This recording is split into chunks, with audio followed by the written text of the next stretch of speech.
Hello, my sweet friends, and welcome back.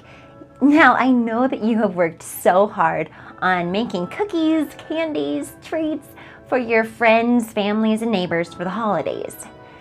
Now, in this video here, I'm going to share with you how to arrange your cookie platter so that it looks absolutely gorgeous. Welcome to Sweetwater Cakes. I'm Michelle, and let's get started on our sweet creations and actually sweeten the world, because literally you will be sweetening the world with your yummy goodies. So my first tip is the plate. Now, you want to make sure that you have a nice plate that when people start nibbling on the cookies and candies, that there's a pretty plate beneath it. Now, you can just go out and buy a plate that is maybe a Santa plate or a disposable cookie plate.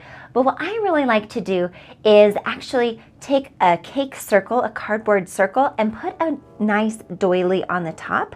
I just think it looks really professional. At the bakery I used to work at, this is actually how we displayed our little cookies and candies onto the platter. Now, if you are going to be serving a crowd and maybe you're taking the plate home once people have munched on the cookies, then I like to use a pretty Christmas platter. What cookies and candies should you put on your plate? Honestly, it's definitely up to you. Although I recommend picking out about 8 to 10 different types of homemade cookies and candies.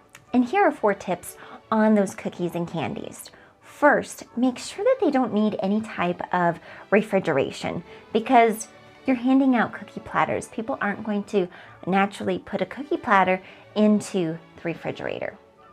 Second, I would avoid regular buttercream frosting on your cookies. So if you're going to be making sugar cookies, you're going to want to use royal icing, which will harden up and display a little bit better. Make sure that your cookies are sturdy. This year I actually made little candy cane cookies. My little cupcake wanted to. I put them in a bag, threw them in the freezer, and half of them broke. And so I definitely wasn't going to put those onto my cookie platters. You want to make sure that you stick with a variety of shapes and colors. Remember, not only is this tray supposed to be absolutely delicious, but it's also supposed to look really pretty.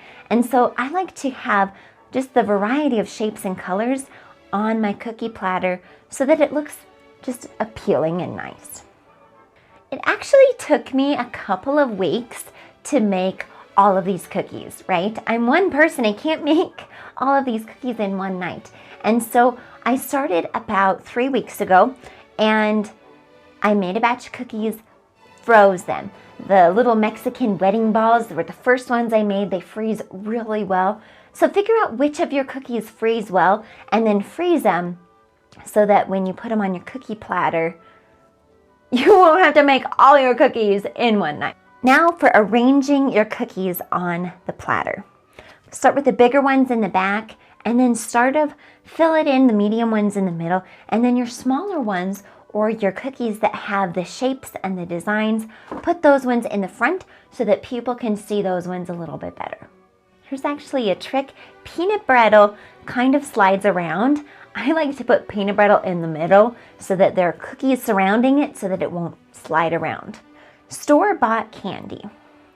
Most of my cookies don't actually have color to them. I have a lot of shades of different browns, and to me, Christmas does not sing brown.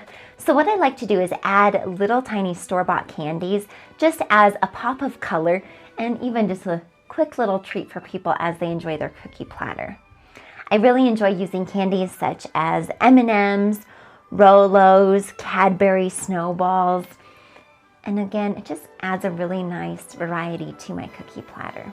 Okay guys, it's time to wrap these cookies. You want to avoid the plastic bags because you've worked so hard, and the plastic bag will just have the cookies scattered all over. So I like to use a lot of plastic wrap. Don't be stingy on your plastic wrap here, and cover the entire cookie platter. When you're doing this, you want to make sure that the bottom is covered in plastic wrap and the top is, so that you can really cinch those sides down really well. Now here's a trick that I don't do every year, but if you want these cookie platters to last maybe a week or so, you're going to want to seal the plastic. So what you can do is just put it in the oven a little bit. Watch out if you have any chocolate on the top, but just stick it in the oven for just a minute and you'll see the plastic wrap sort of shrink wrap. Now these are gifts for our friends and family, right? So we want to make it look like a gift. So I love to use ribbon, make those pretty little curls on your cookie platter, and they will look absolutely beautiful. Now the last step, all of your hard work, baking the cookies and candies and designing on a pretty little platter, is of course to share with your friends and family. So I hope that you enjoyed this video. Definitely give it a thumbs up and comment down below and tell me, what Christmas cookies are you going to be making this year? As always, have a beautiful day and go sweeten the world. Bye, friends.